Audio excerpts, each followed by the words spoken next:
जय श्री राम, जय श्री कृष्णा, राधे राधे। श्री जी चैनल में आप सभी श्रोताओं और सखियों का हार्दिक अभिनंदन है। पिछली कथा में हमने जाना था कि प्रभु श्री राम मुनि भारद्वाज के आश्रम में आते हैं। मुनि भारद्वाज अपने 4 शिष्यों को आगे के रास्ते के लिए प्रभु के श्री रामचंद्र जी के साथ भेजते हैं। जिस जिस गांव में भी प्रभु जाते हैं उसी गांव के स्त्री और पुरुष आपस में बातें करते हैं कि कौन ऐसे माता पिता हैं जिन्होंने इनको इतनी कम आयु में अपने वन में जो है भेज दिया है। उसी अवसर पर एक तपस्वी ऋषि भी होते हैं जो जानते तो नहीं हैं कि वो कौन है, लेकिन उनका तेज, उनके मुख पर जो तेज था वो बहुत ही अच्छा था, बहुत ही तेज था। कहते हैं कि या तो ये तापस हनुमान जी थे या फिर ध्यानस्थ तुलसीदास जी थे। वो इन्हें पहचान कर अपने इष्ट देव प्रभु श्री राम को प्रणाम करते हैं। उनके नेत्रों में जल भर आता है और शरीर पुलकित हो जाता है। सभी कहते हैं कि हाथी और सिंगों से भरा ये भयानक वन है, आपने देखा भी नहीं, फिर भी आप इसमें जा रहे हैं, विचरण कर रहे हैं। आगे चलते हैं। यही विधि पूछई प्रेम बस पुलक गात जलुनेन, कृपा सिंधु फेरई तिनहि, कही विनित मृदुबेन, सियापति रामचंद्र की जय। पवन पुत हनुमान की जय। इस प्रकार वे यात्री प्रेम वश पुलकित शरीर हो और नेत्रों में प्रेम आश्रुओं का जल भरकर पूछते हैं, किंतु कृपा के समुद्र श्री रामचंद्र जी कोमल विनय युक्त वचन कहकर उन्हें लौटा देते हैं। जो गांव और पूर्वे रास्ते में बसे हैं, नागों और देवताओं के नगर उनको देखकर प्रशंसा पूर्वक ईर्ष्या करते और ललचाते हुए कहते हैं कि कुछ पुण्यवान ने किस शुभ घड़ी में इनको बसाया था, जो आज ये इतने धन्य और पुण्यमय तथा परम सुंदर हो रहे हैं। जहाँ जहाँ श्री रामचंद्र जी के चरण चले जाते हैं, उनके समान इंद्र की पूरी अमरावती भी नहीं है। रास्ते के समीप बसने वाले वे भी बड़े पुण्यात्मा हैं। स्वर्ग में रहने वाले देवता भी उनकी सराहना करते हैं। जो नेत्र भरकर सीता जी और लक्ष्मण सहित घनश्याम श्री रामचंद्र जी के दर्शन करते हैं, जिन तालाबों और नदियों में श्री राम जी स्नान कर लेते हैं, देव सरोवर, देव नदियाँ भी उनकी बड़ाई करती है। जिस वृक्ष के नीचे प्रभु जा बैठते हैं, कल्प वृक्ष भी उसकी बड़ाई करते हैं। श्री रामचंद्र जी के चरण कमलों की रज का स्पर्श करके पृथ्वी अपना सौभाग्य मानती है। रास्ते में बादल छाया करते हैं और देवता फूल बरसाते हैं और सिहाते हैं। पर्वत, वन और पशु पक्षियों को देखते हुए श्री राम जी रास्ते में चले जा रहे हैं। सीता जी और लक्ष्मण जी सहित श्री रघुनाथ जी जब किसी गांव के पास से निकलते हैं, तब उनका आना सुनते ही बालक, बूढ़े, स्त्री, पुरुष सब अपने घर और कामकाज को भूलकर तुरंत उन्हें देखने के लिए चल देते हैं। श्री राम, लक्ष्मण और सीता जी का रूप देखकर, नेत्रों का परम फल पाकर वे सुखी होते हैं। दोनों भाइयों को देखकर सब प्रेमानंद में मग्न हो गए। उनके नेत्रों में जल भर आया और शरीर पुलकित हो गया। उनकी दशा वर्णन नहीं की जाती, मानो दरिद्रों ने चिंतामणि की ढेरी पाली हो। वे एक एक को पुकार कर सीख देते हैं कि इसी क्षण नेत्रों का लाभ ले लो। कोई रामचंद्र जी को देखकर ऐसे अनुराग में भर गए हैं कि वे उन्हें देखते हुए उनके साथ चले जा रहे हैं। कोई नेत्र मार्ग से उनकी छवि को हृदय में लाकर शरीर, मन और श्रेष्ठ वाणी से शिथिल हो जाते हैं, अर्थात उनके शरीर, मन और वाणी का व्यवहार बंद हो जाता है। कोई बड़की सुंदर छाया देखकर वहाँ नरम घास और पत्ते बिछाकर कहते हैं कि क्षण भर यहाँ बैठकर थकावट मिटा लीजिए, फिर चाहे अभी चले जाइएगा, चाहे सवेरे। कोई घड़ा भरकर पानी लाता है, कोई कोमल वाणी से कहता है, हे नाथ, आचमन तो कर लीजिए। उनके प्यारे वचन सुनकर और उनका अत्यंत प्रेम देखकर दयालु और परम सुशील श्री रामचंद्र जी मन में सीता जी को थकी हुई जानकर घड़ी भर बड़की छाया में विश्राम किया।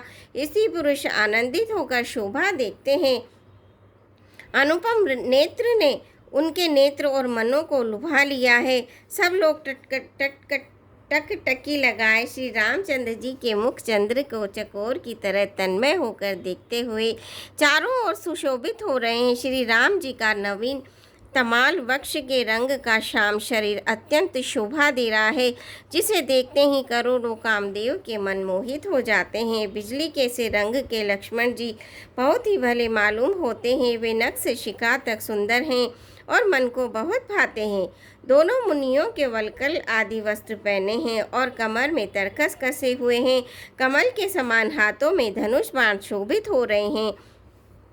उनके सिरों पर सुंदर जटाओं के मुकुट है। वृक्ष स्थल भुजा और नेत्र विशाल हैं और शरद पूर्णिमा के चंद्रमा के समान सुंदर मुखों पर पसीने की बूंदों का समूह शोभित हो रहा है।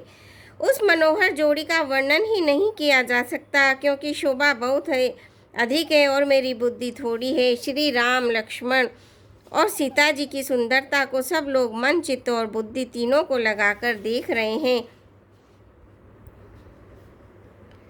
प्रेम के प्यास से वे गांव के स्त्री पुरुष इनके सौंदर्य माधुर्य की छटा देखकर ऐसे थकित रह गए जैसे दीपक को देखकर हिरनी और हिरन स्तब्ध रह जाते हैं। गांव की स्त्रियां सीता जी के पास जाती है, परंतु अत्यंत स्नेह के कारण पूछते हुए सकुचाती है। बार बार सब उनके पांव लगती और सहज सीधे साधे कोमल वचन कहते हैं। राजकुमारी, हम विनती करती हैं, कुछ निवेदन करना चाहती है, परंतु स्त्री स्वभाव के कारण कुछ पूछते हुए डरती है। हे स्वामिनी, हमारी ढिठाई क्षमा कीजिएगा और हमको गंवारी जानकर बुरा न मानिएगा। ये दोनों राजकुमार स्वभाव से भी लावण्यमय परम सुंदर है। मरकत मणि, पन्ने और सुवर्ण ने कांति इन्हीं से पाई है। अर्थात मरकत मणि में और स्वर्ण में जो हरित और स्वर्ण की आभा है, वह इनकी हरिता, भनील और स्वर्ण कांति के एक कण के बराबर भी नहीं है। श्याम और गौर वर्ण है, सुंदर किशोर अवस्था है, दोनों ही परम सुंदर और शोभा के धाम है। शरद पूर्णिमा के चंद्रमा के समान इनके मुख और शरद ऋतु के कमल के समान इनके नेत्र है। हे सुमुखी, कहो तो अपनी सुंदरता से करोड़ों कामदेवों को लजाने वाले ही तुम्हारे कौन हैं? उनकी ऐसी प्रेममयी सुंदर वाणी सुनकर सीता जी सकुचा गई और मन ही मन मुस्कुराई। उत्तम गौर वर्ण वाली सीता जी उनको देखकर संकोचवश पृथ्वी की ओर देखती है। वे दोनों ओर से संकोच से सकुचा रही है, अर्थात न बताने में ग्राम की स्त्रियों को दुख होने का संकोच है और बताने में लज्जा रूप संकोच। हिरण के बच्चे के सदृश नेत्र वाली और कोकिल की सी वाणी वाली सीता जी सकुचाकर प्रेम सहित मधुर वचन बोली। ये जो सहज स्वभाव, सुंदर और गोरे शरीर के हैं, उनका नाम लक्ष्मण है। ये मेरे छोटे देवर हैं। फिर सीता जी ने लज्जावश अपने चंद्र मुख को आंचल से ढककर और प्रियतम श्री राम जी की ओर निहार कर भुएं टेढ़ी करके खंजन पक्षी के से सुंदर नेत्रों को तिरछा करके सीता जी ने इशारे से कहा कि ये श्री रामचंद्र जी मेरे पति हैं। ये जानकर गांव की सब स्त्रियां इस प्रकार आनंदित हुई मानो कंगालों के धन की राशियां लूट ली हो। अति सप्रेम सिय पाय परी, बहुविधि देहि असीस, सदा सुहागिनी हो तुम, जब लगी मही ऐसीस। सियापति रामचंद्र की जय, पवन पुत हनुमान की जय। वे अत्यंत प्रेम से सीता जी के पैरों पड़कर बहुत प्रकार से आशीष देती हैं, शुभ कामना करती है कि जब तक शेष जी के सिर पर पृथ्वी रहे तब तक तुम सदा सुहागिन बनी रहो और पार्वती जी के समान अपने पति को प्यारी हो। हे देवी, हम पर कृपा न छोड़ना, बनाए रखना। हम बार बार हाथ जोड़कर विनती करती हैं, जिसमें आप फिर इसी रास्ते से लौटना और हमें अपनी दासी जानकर दर्शन दें। सीता जी ने इन सबको प्रेम की प्यासी देखा और मधुर वचन कह कहकर उनका भली भांति संतोष किया, मानो चांदनी ने कुमुदियों को खिलाकर पुष्ट कर दिया हो।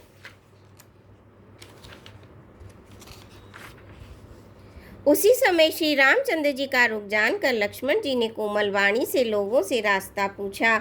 यह सुनते ही स्त्री पुरुष दुखी हो गए, उनके शरीर पुलकित हो गए और नेत्रों में जल भर आया। उनका आनंद मिट गया और मन से उदास हो गए, मानो विधाता दी हुई संपत्ति छीन लेता है। कर्म की गति समझकर उन्होंने धैर्य धारण किया और अच्छी तरह निर्णय करके सुगम मार्ग बतला दिया। लखन जानकी सहित तब गवनु कीन रघुनाथ, फेरे सब प्रिय वचन कही, लिए लाई मन साथ। सियापति रामचंद्र की जय, पवन पुत हनुमान की जय। मंगल भवनीय मंगलहारी दबौ सुदशरथ अजर बिहारी। दीन दयाल विरद संभारी हरौ नाथ मम संकट भारी। श्रोताओं, आज के लिए बस इतना ही। कल फिर आपसे भेंट होगी। धन्यवाद। आज्ञा दीजिए।